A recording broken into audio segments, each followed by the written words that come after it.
¿Cómo están mis hermanos? Buenos días o buenas tardes ya, porque estamos pasados las 12.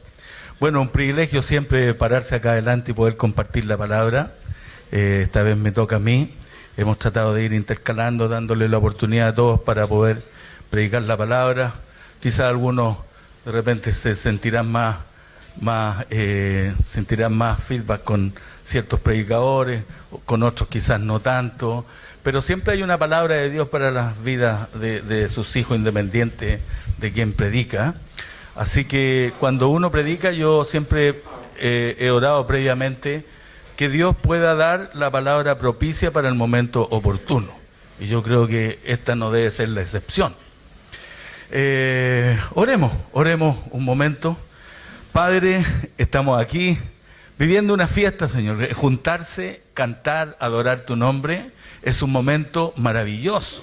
Hay una atmósfera que cambia, Señor, y la misma alabanza, Señor, el espíritu que está aquí, Señor, envolviendo todo lo que se está haciendo, de alguna manera hace algo profundo en nuestros corazones. Y Señor, ahora al escuchar tu palabra, que esta palabra también pueda hacer algo en nuestros corazones, tan necesitados de ti, Señor. Yo te bendigo por cada uno de tus hijos, tus hijas, que se dieron cita a este lugar para pasar un tiempo contigo, Señor, en adoración a ti. También te doy las gracias por aquellos que están viniendo recién a la iglesia, Padre, que se sientan plenamente acogidos y que tú trabajes en sus corazones al igual como lo estás haciendo con nosotros. Bendícenos con tu palabra. Pido que el Espíritu Santo, Señor, unja mis labios en esta hora para que de aquí salga palabra de Dios, porque lo que no queremos escuchar, Señor, porque ya estamos aburridos, Señor, de escuchar palabra de hombre, Señor, palabra humana que no logra nada, ningún efecto en los corazones de la gente. Queremos escuchar palabra de Dios en estos tiempos, Señor. En el nombre de Jesús, amén. Amén.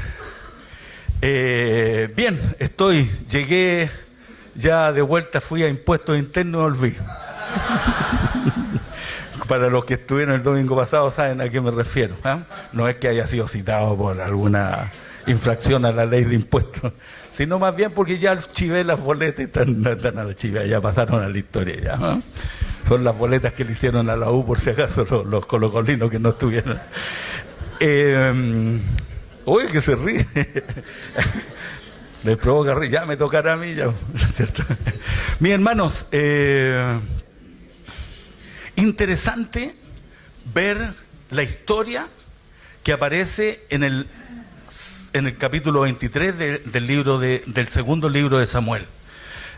Porque cuando uno lee una historia como esta, y de las cuales hay muchas, uno irremediablemente es seducido por el escritor, por el que escribió y por el que inspiró esa historia.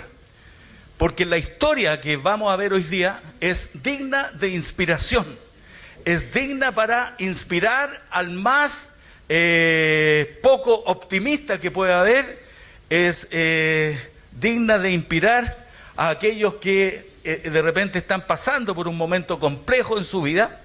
Si pudiéramos decirlo, esta historia, como tantas otras historias, podría haber sido tomada y llevada al cine. Y haber hecho de estos héroes una verdadera estatua en conmemoración por lo que hicieron. Hoy día es tan fácil declarar de héroes a gente que ha hecho cosas en la historia, pero estos hombres son extraordinarios. Y extraordinarios porque llegaron a ser grandes hombres de Dios.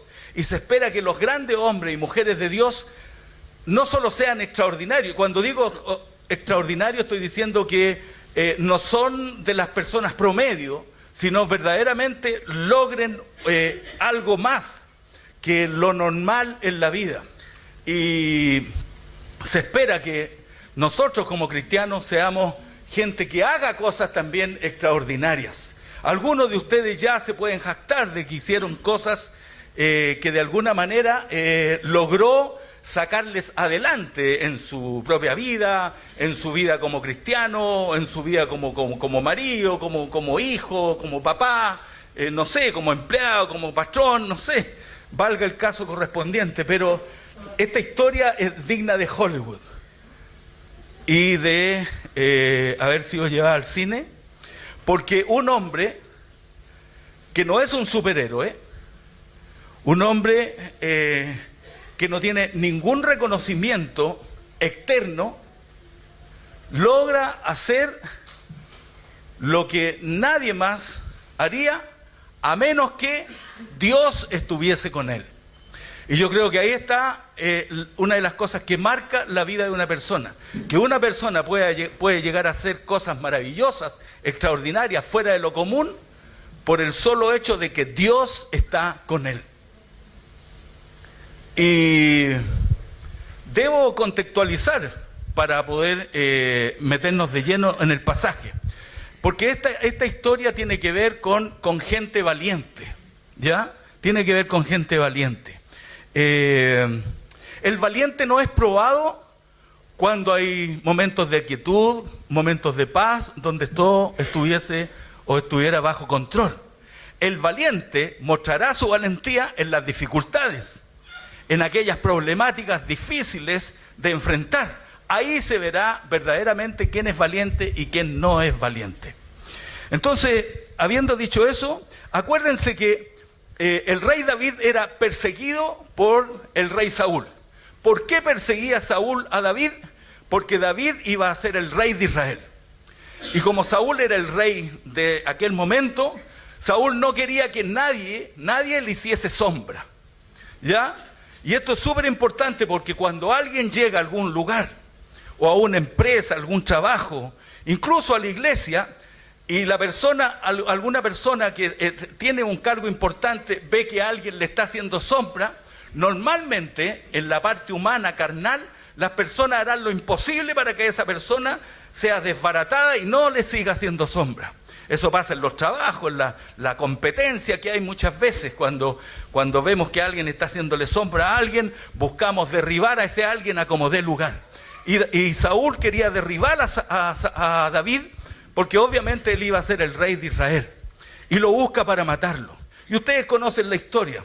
Se ha predicado un montón sobre esta historia, pero yo debo contextualizar en el sentido de que David arranca, y en una de sus arrancadas, David se refugia en una de las cuevas que usó como refugio, y que era la famosa cueva de Adulam.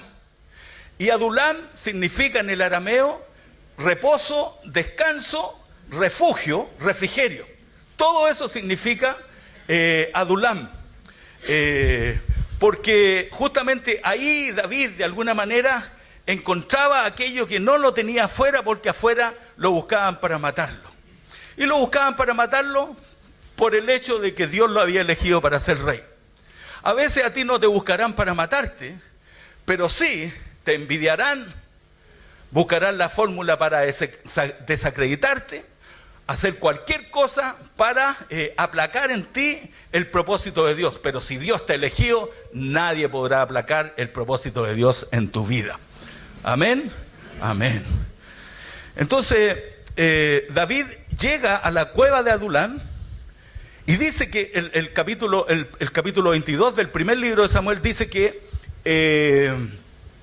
David llega a esa cueva, y cuando sus familiares supieron que David estaba escondido en esa cueva, los familiares también fueron a esconderse a la cueva. ¿Por qué?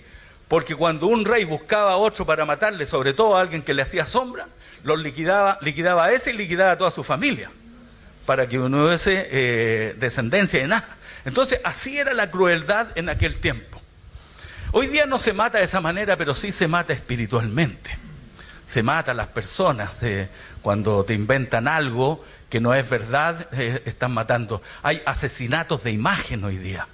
Es tan fácil por las redes sociales asesinar una imagen. Alguien que invente en las redes sociales que yo me vieron con una mujer sentado tomándome un café en un restaurante, matan mi imagen al tiro, porque algo queda ahí en el ambiente que la gente no sabe si será verdad o no será verdad. Entonces es importante lo que estoy diciendo.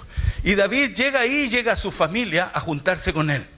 Pero junto con la familia llega un montón de gente que dice el 1 y 2 del capítulo 22 de Primera de Samuel, que llegan los amargados, los afligidos, los endeudados, los amargados de espíritu. Todos aquellos llegan a esa cueva a juntarse con David y su familia. Así que imagínense el ambiente que se vivía en aquel lugar, donde había una cantidad de gente sobre la cual nadie estaría dispuesto a invertir recursos, a invertir tiempo, a invertir esfuerzo en ese tipo de personas. Eran los desahuciados de la sociedad, eran los fracasados, los perdedores. Era gente que no había logrado apuntarle a la vida de verdad, y por lo tanto encontraron que ahí podían pasar sus penas y sus miserias. Y fíjate que la cueva de Adulam de alguna manera simboliza a la iglesia, porque a la iglesia llegan los afligidos, los amargados, los endeudados. No estoy hablando de esta iglesia por si acaso, ¿eh? No, aquí no, pues aquí llegó, toda la gente llegó súper bien aquí. A la iglesia llega este tipo de gente.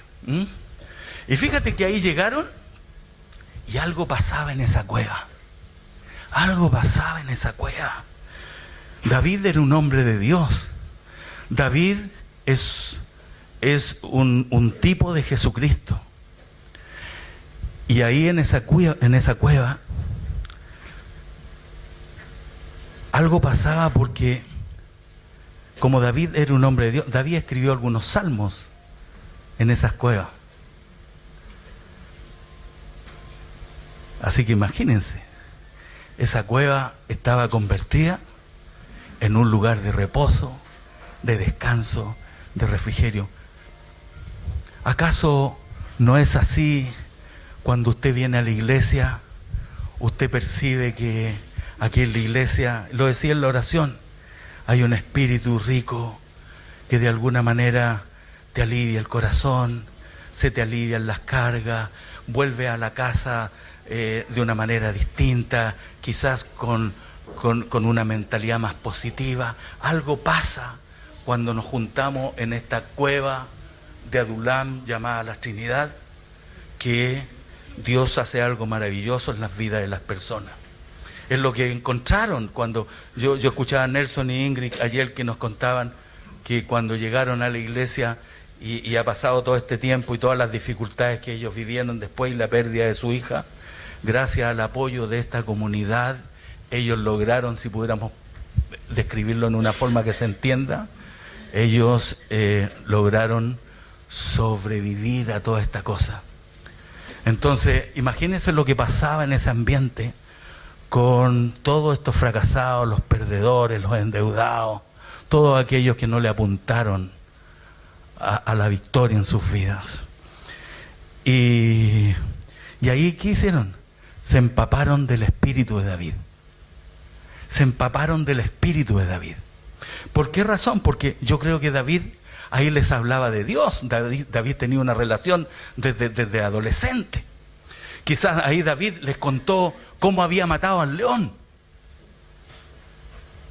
Quizás les contó cómo mató al oso, porque David dice que mató a un león y mató a un oso.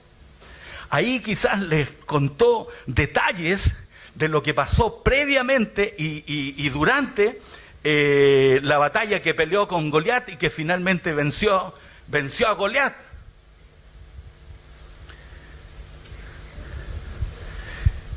Ahí de haberles contado esta historia, que estos hombres amargados, endeudados, fracasados, empezaron a revivir y empezaron a empaparse de este espíritu que finalmente los lleva a convertirse en los famosos valientes de David.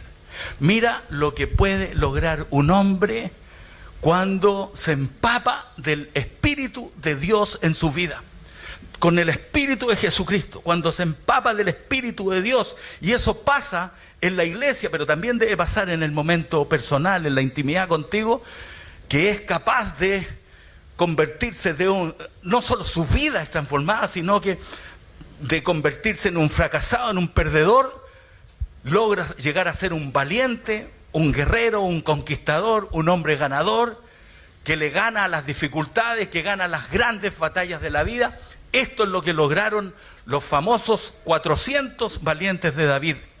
400 valientes entre todo un ejército que tenía David.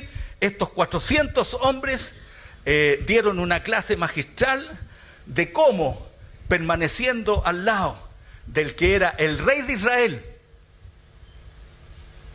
iban a llegar ellos a ser conquistadores. Mira lo que puedes lograr tú, como hombre, como mujer, si permaneces al lado del Rey de Reyes y Señor de Señores. Puedes llegar a lograr grandes cosas para tu vida, para tu familia, si solo te lo propones. Yo sé que entre ustedes hay varios que llegaron muy derrotados a la iglesia. Yo sé que hay algunos que llegaron de perdedores, que eran perdedores, que nunca lograron ganar las oportunidades que la vida les dio. Yo fui un perdedor también. Yo fui un perdedor. Viví una vida perdida. Y por vivir una vida perdida, perdí a mi familia. Perdí a mis papás. Perdí la vergüenza. Perdí la dignidad. Perdí los valores. Era un perdido. Y gracias a que me encontré con el Rey de Reyes y Señor de Señores, hoy día soy un ganador, me considero un ganador, un victorioso, porque hay victoria para los hijos de Dios, hay victoria para los hijos de Dios, hay victoria para aquellos, y cada uno de ustedes tienen su propia historia que contar, y muchos de ustedes, quizás la gran mayoría, llegó al Señor en una condición deplorable, y aquí lograron transformarse en valientes. Yo creo que hoy día en esta iglesia están los valientes del Señor. Yo creo que aquí están los valientes del Señor. No escuché muchos amenes, pero yo creo que aquí están los valientes del Señor. Amén, amén, amén. Fíjense que siempre le damos aplauso a los otros por las cosas que cuentan y nos estimulan y de repente explotamos en alegría y les damos un aplauso. Yo quiero que se dé hoy día un aplauso a usted mismo por estar aquí en este lugar y ser un valiente del Señor. Anímese, dese un aplauso a usted y reconozca que a pesar de las dificultades y de las batallas que ha logrado pelear en la vida, usted se ha mantenido en este lugar. Si usted se ha mantenido en este lugar, es porque aún está dando la batalla. Y además, usted está ganando las batallas, porque yo quiero decir, con mucha tristeza, que hay varios que son como los que aparecen ahí, en la Biblia, que dice que cuando atacaron los enemigos, los israelitas huyeron, escaparon, y que solo estos hombres pelearon solos. Mira cuánto José, el Tacmonita, que mató a 800 hombres con una lanza. ¿Dónde estaban los demás? Mira Eleazar, que dice que mató a tantos con su espada, enemigos acérrimos. Mató a tantos con su espada que finalmente la mano se le quedó pegada a la espada. Y hay otro al cual yo quiero tomar como punto central, que mató a tantos también por el solo hecho de que confiaba que Dios lo respaldaría en lo que él emprendiera. Entonces, yo quiero decir de que nosotros tenemos a Dios de nuestra parte y que por lo tanto, si Dios está con nosotros, nadie podrá contra nosotros. Nadie podrá contra nosotros. Y se me fue me pierdo de repente, me pierdo. Sí, me pierdo.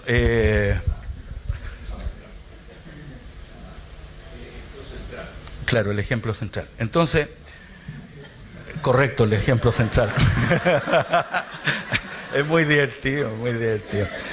Eso es lo bueno de la historia, que uno puede disfrutarla.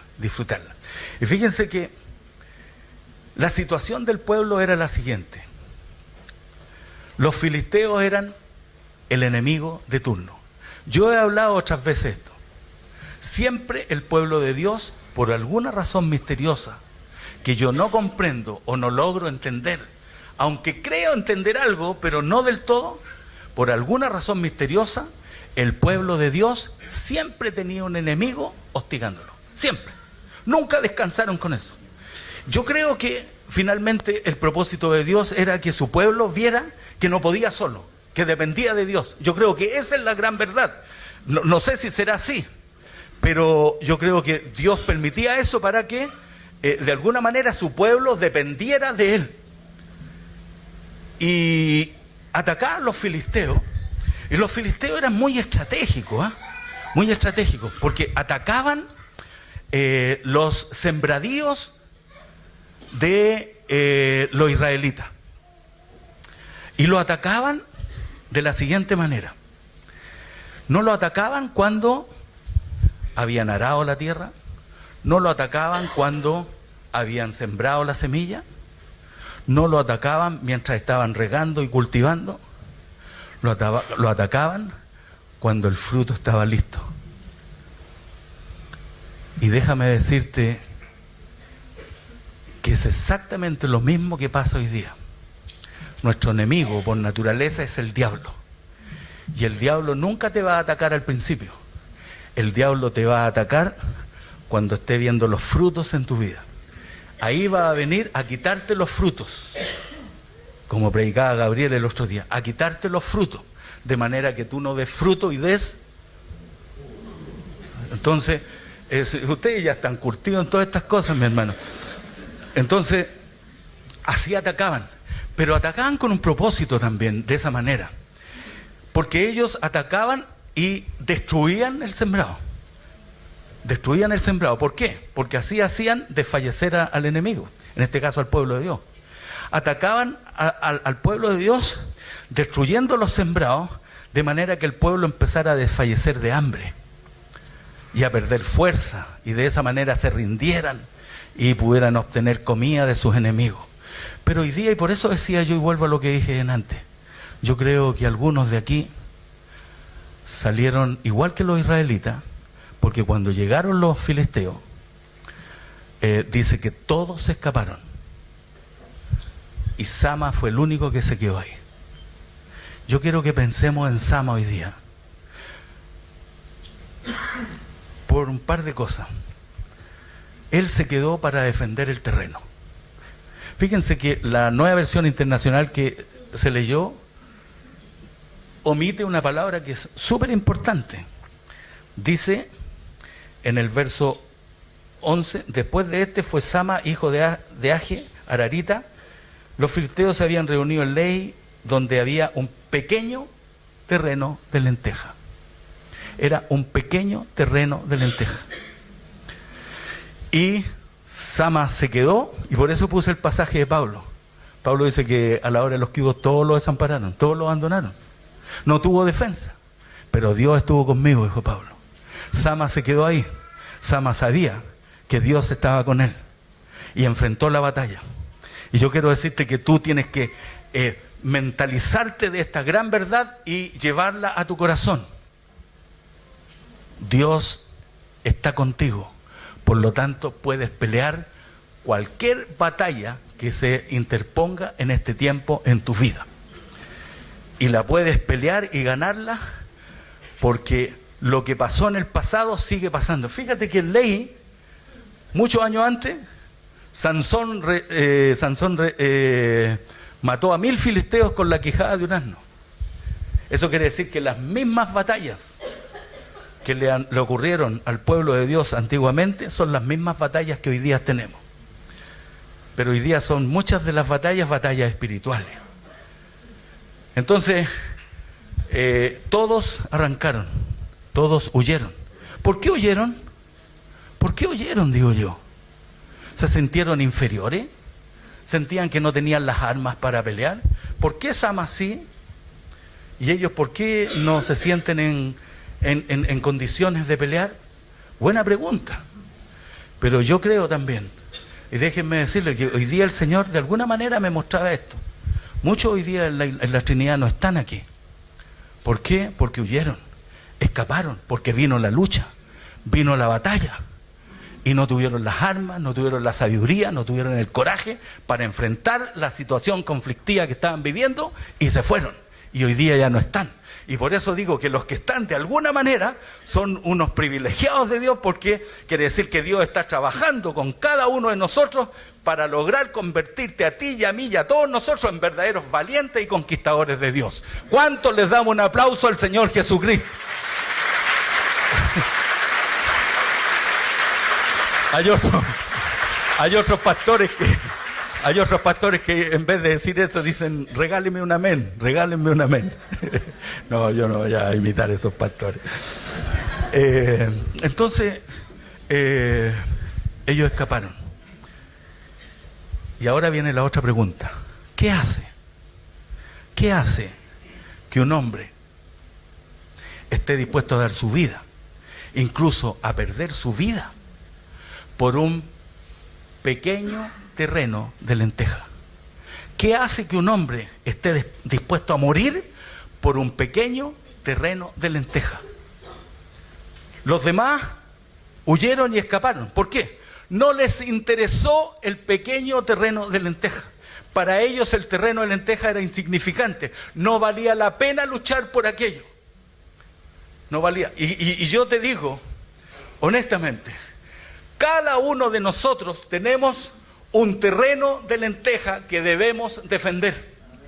Y cuando digo tenemos un terreno de lenteja que debemos defender, es aquello que Dios nos ha dado, porque Sama sabía, y por eso defiende el terreno, porque era el terreno que Dios le había dado a él y para el sustento de su familia. Y tú y yo tenemos que defender a nuestra familia, a nuestros hijos, tenemos que defender nuestro matrimonio, nuestra relación de pareja, tenemos que defender nuestros trabajos, tenemos en el fondo que defender lo que Dios nos ha dado. Dios a todos nos ha dado muchas cosas. Usted cuando venía del mundo,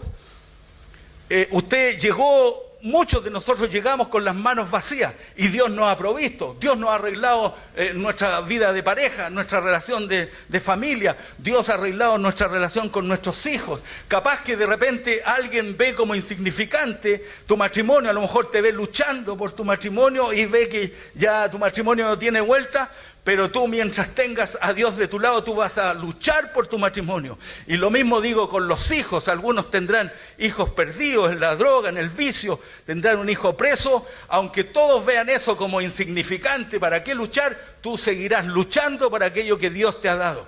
Y esa es una de las claves de este pasaje. Debemos luchar por aquello que Dios nos ha dado. Y cuando luchamos por aquello que Dios nos ha dado, Dios luchará a favor nuestro. Cuando luchamos por lo que Dios nos ha dado, Dios luchará a favor nuestro. ¿Sabías tú que Dios tiene un plan para tu vida? Yo quiero decirte que el diablo también tiene un plan para tu vida. El diablo también tiene un plan para tu vida y para mi vida. Y él pretende, así como Dios quiere bendecirte, prosperarte, levantarte y convertirte en un valiente, en un conquistador, el diablo quiere arruinar tu vida, quiere arruinar tu matrimonio, quiere arruinar tu familia, quiere arruinar tus hijos, quiere arruinar tu salud. El diablo quiere arruinar, el diablo vino a matar y a destruir. Y lo ha logrado con propósito. Pero para mí, el hecho que usted esté aquí, que usted no falla, que usted está domingo tras domingo en este lugar, levantando sus manos, adorando, lanzando un amén, lanzando un aleluya, lanzando una oración de súplica. Cuando usted está haciendo eso, a mí me dice que Dios está haciendo un trabajo de joyería en su vida, y usted o es un valiente o se está convirtiendo en un tremendo valiente o una mujer valiente de Dios. Y yo creo que cuando uno está perseverando, Dios está de nuestra parte. Y por eso es importante defender lo que Dios nos ha dado. Entonces, para terminar, ¿qué debo decir? Debo decir que cada uno de nosotros tenemos nuestro pequeño terreno de lenteja. Nuestro pequeño terreno de lenteja, que puede ser cualquiera de las cosas que Dios ha dado a tu vida. Y tú sabes que no es fácil hoy día defender la familia contra todos los ataques que hay a la familia. Defender la relación de pareja contra todos los ataques que hay hoy en día. Defender a nuestros hijos de todas las amenazas que hay hoy en día para nuestros hijos. No es una tarea fácil. Pero mientras usted esté aquí, en la cueva de Adulam, o sea, en el lugar de refugio, en el lugar de reposo, empapándose del Espíritu de Jesús, usted será más que vencedor. ¿Por qué? Porque Dios, al igual como hizo Sama confió que Dios lo iba a respaldar. Y Dios lo respaldó porque dice que Dios le dio una gran victoria. No sabemos si fueron 100, 500, 1000 filisteos. No sabemos cuántos fueron. Lo único que sé es que este hombre logró conquistar una gran victoria por el solo hecho de que Dios estaba con él. Dios ha dicho, y anoté estos versos, hay uno que dice, no te dejaré ni te desampararé hasta que acabes toda la obra para el servicio de la casa de Dios. No te dejaré ni te desampararé hasta que acabes toda la obra para el servicio de Dios. Yo quiero decir que cuando estás peleando tus batallas, cuando estás en la lucha, cuando estás en el día a día, tratando de conquistar, de lograr en distintos ámbitos de tu vida, quiero decirte que no estás solo, nunca más estarás solo. Jesús estará con nosotros todos los días hasta el fin del mundo. Y en esa confianza uno puede pelear las batallas. Así que no crea que alguien más las va a pelear por usted. Sama no esperó que alguien llegara. No mandó a nadie para que peleara por él. Sama fue y se paró en ese terreno de lenteja y se paró firme y defendió lo que Dios le había dado. Y como Dios vio, yo creo que Dios, cuando Sama se para en el terreno, ha dicho, bueno, que se tiren de a uno, no sé, tiene que haber dicho. Y con la chaleca, como los flightes, ya tírate machucado, ¿cierto? Yo creo que Dios se regocijó, yo creo que a Dios le plació en su corazón, yo creo que Dios estaba maravillado en la corte celestial con los ángeles, arcángeles, los serafines, los querubines. Dios estaba maravillado de ver a su hijo dando una batalla solo mientras todos los demás habían escapado, dando una batalla solo. Y yo creo que Dios debe haber dicho con todas sus huestes celestiales, mira lo que está haciendo mi hijo Sama, ¿sabes qué? Lo vamos a recompensar y le vamos a dar la posibilidad de obtener una gran victoria por el solo hecho de que se atrevió. Y yo te digo, si tú te atreves a pelear las batallas junto con el Señor, Dios se va a gozar de que tú seas un peleador de batalla y Dios te dará la victoria. Amén. Amén. Si vamos a aplaudir, aplaudamos, mi hermano. El Señor les bendiga mucho. Yo creo que vamos a llegar hasta ahí. Pero antes de eso quiero leer algo porque lo puse al final y esto lo escribí en la mañana, ¿no? Y verdaderamente lo escribí en la mañana. Dice, le puse, David con la ayuda de Dios tomó a estos hombres desahuciados de la sociedad y los convirtió en hombres valientes. En otras palabras, la cueva de Adulán fue el taller de David, así como esta iglesia es el taller de Jesucristo el Señor, donde Dios hace su trabajo de joyería. Estos hombres amargados, endeudados, se convirtieron en expertos valientes en batallas. Y esta historia de estos valientes es nuestra historia. Es tu historia, es mi historia. Venimos de afuera. Venimos de un lugar donde sin Dios la vida se hace cuesta arriba. Y aquí Dios está haciendo el trabajo para convertirnos en valientes. Hay algunos que ya son verdaderos valientes. Yo me gozaba escuchando a Arturo lograr decirle que no al vicio del trago que lo tenía cautivado por tantos años. Me gusta cuando alguien que acostumbraba a andar con la mujer ajena o con el hombre ajeno dejó esa actividad pecaminosa porque de alguna manera Jesús está haciendo una obra en su vida. Me gusta aquellos que están peleando sus batallas y que se nota que verdaderamente sus vidas han cambiado. Aquí anoté esto. Él nos cambió la vida y nos convirtió de cobardes en valientes. Antes quizás nos salíamos corriendo como los israelitas, pero no teníamos el coraje, la sabiduría y las armas para pelear nuestras batallas. Por eso muchos de nosotros fuimos parte de ese grupo de personas llamados perdedores, fracasados, derrotados, matrimonios fracasados, maridos fracasados, negocios perdidos, vida arruinada, un perdedor en nuestras palabras. Y yo creo que aquí hay un pueblo de valientes. Yo creo que aquí hay un pueblo que se está levantando. Yo creo que aquí hay hombres y mujeres que Dios está trabajando en sus vidas y serán los que van a llevar. Serán los que van a llevar el Evangelio de Jesucristo, las buenas noticias y una vida transformada allá afuera donde un mundo nos necesita urgentemente. Termino con estas palabras. Si tú defiendes lo que Dios te dio, porque algunos no lo han defendido, y en el camino perdieron mujer, perdieron hijos, perdieron casa, perdieron un montón de cosas. Si tú no a lo mejor lo perdiste porque nunca estuviste consciente de que Dios te había dado el privilegio de tener familia, de tener todo lo que tenías. Pero hoy día Dios te ha restaurado. Quizás Dios te ha devuelto lo que habías perdido. Quizás Dios te ha dado lo que no tenías. Quizás Dios te ha prosperado y antes no tenías. Quizás Dios ha hecho un montón de cosas. Quizás tienes sueños, tienes anhelos, tienes proyectos en tu vida. Tienes un futuro por delante al cual miras. Mira, si luchas por aquello que Dios te ha dado, yo te aseguro que Dios luchará junto a ti y te dará una gran victoria sobre tu vida. Amén. Amén. Oremos al Señor. Padre.